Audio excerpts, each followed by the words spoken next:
चलिए स्टूडेंट, आज का एक नया सीरीज चालू कर रहे हैं जो है कि मेरा हिंदी ग्रामर रहेगा। हिंदी ग्रामर में पहले बाबू बहुत तरह का दिक्कत होता है। जैसे में आर्टिकल में 5 नंबर या 10 नंबर पूछ देता है 11th और 12th में, और हर कॉम्पिटिटिव एग्ज़ाम के लिए बहुत ही ज़रूरी है। कोई भी कॉम्पिटिटिव एग्ज़ाम अगर उसमें अंग्रेजी या इंग्लिश रहता हो तो उसमें 5 नंबर या 2 नंबर या 3 नंबर का हमेशा पूछ देता ही है आर्टिकल। और बहुत आर्टिकल ईजी है, वो 3 नंबर मुफ्त में उठा सकते हो अगर एक आसान शब्दों में हम समझा सकेंगे, अगर समझने का प्रयास करें। बहुत आसान है, कोई भारी चीज़ नहीं है। मात्र 10 मिनट की क्लास में 3 नंबर मुफ्त में, और इंटर 12 तो 5 नंबर 10 नंबर में ही आता है बाबू।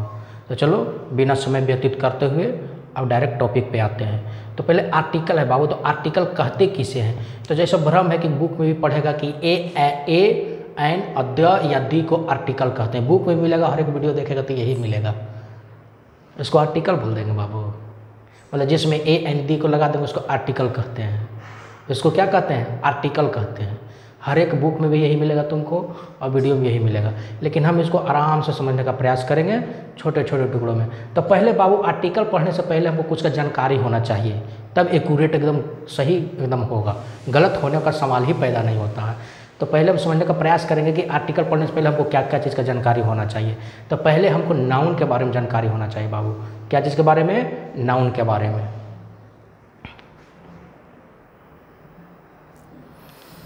तो देखो बाबू, पहले नाउन के बारे में हमको जानकारी होना चाहिए। NOUN, नाउन में संज्ञा के बारे में कुछ जानकारी होना चाहिए, तब कभी भी गलत नहीं होगा बाबू। तो पहले नाउन को बाबू हम 2 भागों में विभाजित करेंगे, काउंटेबल और अनकाउंटेबल। COUNTABLE,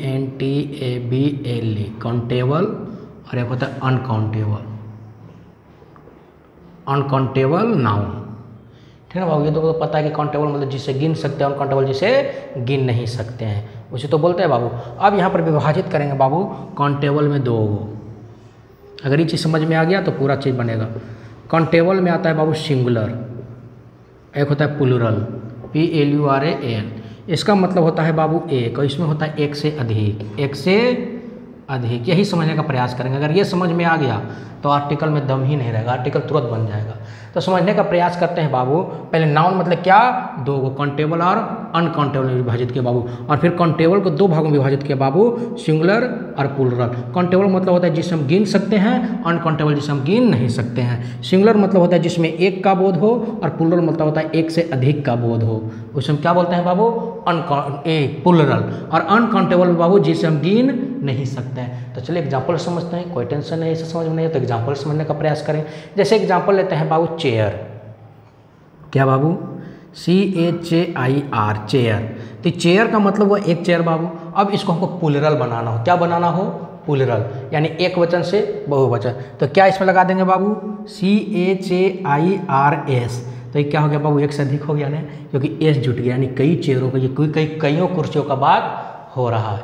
यहाँ पर होगा कुर्सी, यहाँ पर होगा कुर्सियाँ, तो कई कुर्सी का बात हो रहा है। अगर इसी को हमको बनाने के लिए बोले बाबू अनकाउंटेबल जिसे गिन नहीं सकते, तो जैसे ये क्या चीज़ का बना होगा? चेयर आयरन का बना होगा, लोहा का बना होगा। लोहा को हम गिन सकते हैं? नहीं गिन सकते हैं, क्योंकि लोहा को तो हम एक निश्चित आकार दे देते हैं बाबू।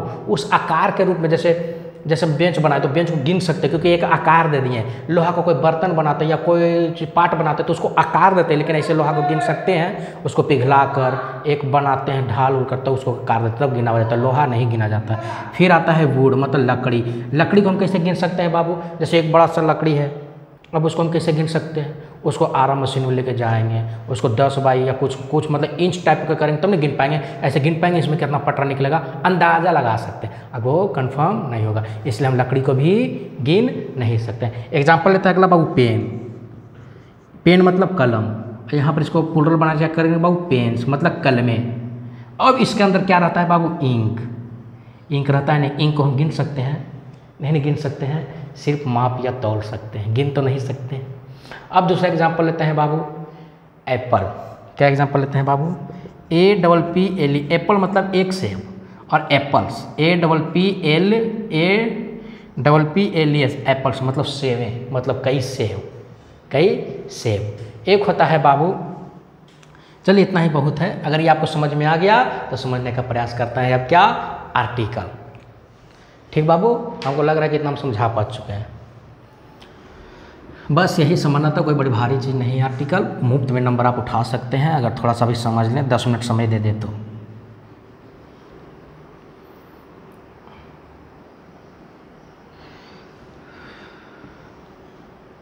जैसे बाबू अभी हम तुमको सिखाए थे कि सिंगुलर PLURL प्लुरल और एक अनकाउंटेबल में, वही काउंटेबल में था। तो सिंगुलर में एस नहीं लगता है लेकिन प्लुरल में एस लग जाता है क्योंकि कईयों का बोध हो। और ये बाबू तो देखो बाबू, जिसमें सिंगुलर हो उसमें ए और एन का प्रयोग होता है। ए और सिंगुलर में ही किसका प्रयोग होता है बाबू, ए और एन का प्रयोग होता है। ए और एन का प्रयोग मात्र सिंगुलर में होता है बाबू, ध्यान रखना। सिर्फ और सिर्फ सिंगुलर में ही ए एन का प्रयोग होगा, क्योंकि बाबू ए का मतलब ही होता है एक और एन का मतलब भी होता है एक ही। तो सिर्फ सिंगुलर में ही ए और एन का प्रयोग करेंगे, प्लुरल में नहीं, अनकाउंटेबल में नहीं। काउंटेबल में हम करेंगे लेकिन काउंटेबल में सिर्फ सिंगुलर में करेंगे, प्लुरल में नहीं करेंगे। अगर प्लुरल में भी आप लगा देते हैं तो गलती माना जाएगा। जैसे बाबू पेन, एग्जाम्पल दे रहे हैं, टेंशन मतलब, तो ये होगा अ पेन। क्या होगा बाबू, ए पेन। और जैसे यहाँ पर लिख दिए पेन्स तो इसमें होगा नो आर्टिकल। जैसे ईग, ये में होगा एन ईग। फिर आ जाता है बाबू ईग्स, तो क्या होगा, नो आर्टिकल। क्यों, क्योंकि यहाँ पर एस लग चुका है। और हम जैसा हम पढ़ाए हैं कि सिर्फ ए और एन का प्रयोग कहाँ होता है, सिंगुलर में, और प्लुरल में और अनकाउंटेबल में ए एन का प्रयोग नहीं होता है। तो ये कन्फर्म नहीं बाबू, बहुत आसान है कि नहीं है। अब समझेंगे। अब आर्टिकल चल गए, तो ट्रेलर था, अब आर्टिकल पे आते हैं। क्यों, फिर से हम बता रहे हैं बाबू, बार बार बोल रहे हैं। आर्टिकल का ए एन का प्रयोग सिर्फ सिंगुलर में करेंगे, ना ही प्लुरल में और ना ही अनकाउंटेबल में करेंगे। सिर्फ और सिर्फ किस में करेंगे, सिंगुलर नाउन में करेंगे, ठीक, जिसमें एक का बोध हो। अब आते हैं बाबू, अब आर्टिकल चालू करते हैं। इतना हम समझा चुके हूँ।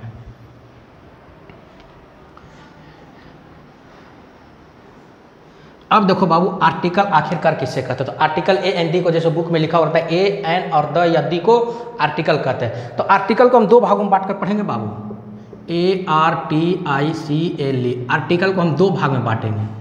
एक होता है डिफिनिट, DEFINITE। एक होता है अनडिफिनिट, DEFINITE। एक होता है अनडिफिनिट। डिफिनिट का तात्पर्य क्या होगा बाबू, निश्चित। इंग्लिश में डिफिनिट का तात्पर्य क्या होता है जी, निश्चित। और अनडिफिनिट का तात्पर्य क्या होता है, अनिश्चित। क्या होता है, अनिश्चित, यानी जिसमें निश्चित रहेगा उसे डिफिनिट कहेंगे, जो अनिश्चित रहेगा उसे डिफिनिट कहेंगे। तो समझो बाबू, डिफिनिट में द या दी का प्रयोग होगा, द या दी का प्रयोग होगा। लेकिन यहाँ पर किसका प्रयोग होगा, ए और एन का प्रयोग होगा। अब तुम बोलोगे आई सर, दोनों तो दिए लिखल है ना, लेकिन यहाँ देखो, द का और दी का प्रयोग, द एगो है एगो दी है। द का प्रयोग कहाँ पर करेंगे और दी का प्रयोग कहाँ पर करेंगे, जहाँ क्या हो बाबू, जहाँ वोवेल हो वहाँ दी बोलेंगे, और जहाँ कंसोनेंट हो वहाँ द बोलेंगे। जैसे हम बोलते हैं द लायन, अब हम फिर क्या बोलेंगे, अब इसको क्या बोलेंगे बाबू, ईक्स। क्यों बोलेंगे, दी ईक्स, क्योंकि ये वोवेल है और ये कंसोनेंट है। तो इसके साथ द का प्रयोग होता है और दी का प्रयोग होगा हमेशा किसके साथ, वोवेल्स के साथ। आ रहा है समझ में। तो चलो ये तो इजी है। अब ए और एन का प्रयोग करते हैं। और हाँ, और ए एन का प्रयोग हमेशा किसके साथ प्रयोग होगा, सिंगुलर के साथ। SINGULAR, हमेशा सिंगुलर के साथ ही ए और एन का प्रयोग हम करेंगे और किसी के साथ नहीं करेंगे। और द हर जगह लग जाता है बाबू, द सिंगुलर में भी लग जाता है, प्लुरल में भी लग जाता है और काउंटेबल में भी लग जाता है, मतलब काउंटेबल और अनकाउंटेबल सगरों लग जाता है द, लेकिन सिर्फ सिंगुलर में ही ए और एन का प्रयोग होता है। अब एग्जाम्पल समझते हैं बाबू कि आखिरकार ठीक है, ए और एन, ए कहां पर प्रयोग करेंगे और एन कहां पे प्रयोग करेंगे।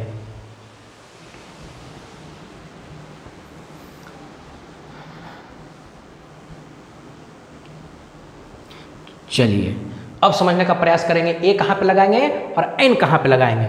आराम से समझने का प्रयास करेंगे। ए और एन, समझने का प्रयास करो बाबू। ए ई आई ओ यू याद नहीं करना, वो पढ़ोगे तो हमेशा गलत हो जाएगा, 100% गलत होगा।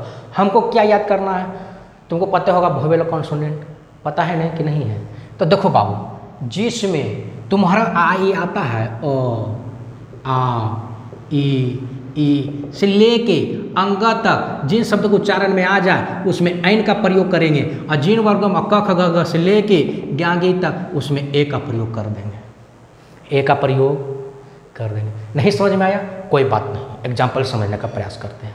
जैसे एग्जाम्पल लेते हैं बाबू, जैसे लेते हैं तो कोई एग्जाम्पल भी लिखे थे, चेयर, CHAIR, यहाँ फिल इन द ब्लैंक्स आएगा। बताओ यहाँ पर क्या भराएगा आर्टिकल में? ए भरा है, ए यहाँ पर खाली स्थान पे होगा कि एन प्रयोग होगा। तो हम क्या बोले थे, जिसके उच्चारण में अ आ से लेके अंगा तक आ जाए उसमें एन लगा देंगे, और जो क ख ग से लेके ज्ञांगी तक आ जाए हिंदी के उच्चारण में तो उसे हम क्या बोल देंगे, ए लगा देंगे। अब जैसे बाबू चेयर, चेयर ऐसे नहीं लिखाता है। अब देखो इसमें च आ रहा है तो इसमें आ रहा है च, नहीं आ रहा है तो नहीं आ, तो आँख मूंद के ए लगाते हैं ना, क्या दिक्कत है? गलती होगा।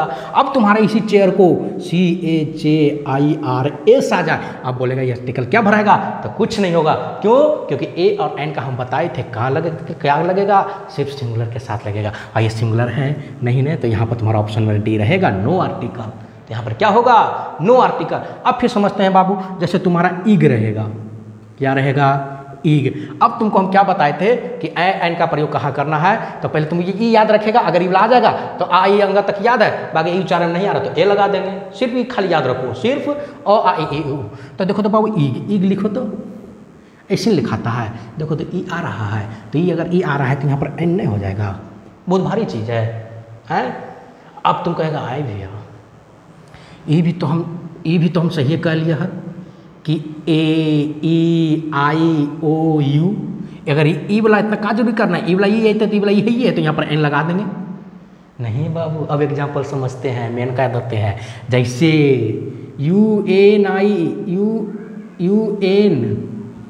गलत हो रहा, UNIVERSIT यूनिवर्सिटी, और एक होता है UMBRELLA, इसका भी हम तुम्हारा कंफ्यूज दूर कर देता है। अब देखो बाबू, तुम तनिक को पढ़ा होगा कि AEIOU को वोवेल कहते हैं, और जैसा कि वोवेल में एन का प्रयोग होता है तो तुम यहाँ पर तो दोनों में एन लगा के आ जाएगा।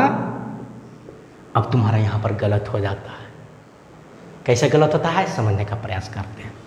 देखो बाबू, ए यहाँ पर तो यू लगा तुम्हारा हिसाब से सही है, लेकिन आर्टिकल के हिसाब से सही ही नहीं है। क्यों? क्योंकि यहाँ पर यू क्या लिखा हुआ बाबू, यूनिवर्सिटी, यूनिवर्सिटी।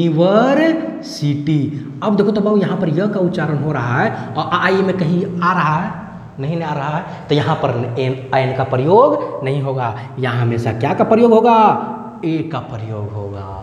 आ रहा है समझ में? हो गया ना गलती? देखो तो यहाँ पर यू था, यहाँ पर भी यू है, सही होगा नहीं? प्रोनाउंसिएशन मतलब बोलने के वक्त में जो शब्द आ यू से लेके अंग तक उच्चारण होवे उसके साथ एन का प्रयोग करेंगे, और जिसके साथ न उच्चारण हो उसके साथ ए का प्रयोग करेंगे। यानी क ख ग घ से लेके ज्ञ गी तक ये सब आ जाए तो खाली अ आ ई छोड़ के उसके साथ ए का, और आ ई लेके अंग तक आ जाए उसके साथ एन का प्रयोग करेंगे। कितना ईजी था, बहुत भारी था नहीं। अब देखो ये अम्ब्रेला लिखा हुआ है, क्या लिखा हुआ है बाबू, अम्ब्रेला। अब देखो अम्ब्रेला में क्या का उच्चारण आ रहा है बाबू, अ का आ रहा है ना, अ का मतलब करीब वाला अ है, यानी यहाँ पर क्या लगा देंगे, एन लगा देंगे। बहुत भारी था नहीं। चलो कोई बात नहीं। अब कहते और एग्जांपल लेते हैं। जैसे एक होता है एप्पल, APPLE।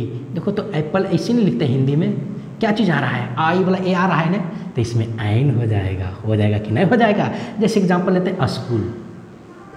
अब देखो बाबू यहाँ फंस जाएगा, कैसे फंस जाओगे, स्कूल प्रोनाउंसिएशन में तो आ रहा है, लेकिन यहाँ आधा स है, क्या लगेगा, आ रहा है समझ में कि नहीं आ रहा है। जैसे एक और एग्जांपल लेते हैं बाबू, एक एग्जांपल और ले ले। जैसे कॉपी, ई तो ईजी, इसमें तो कोई भी लगा देगा। आया ए एन का प्रयोग समझ में, जिसके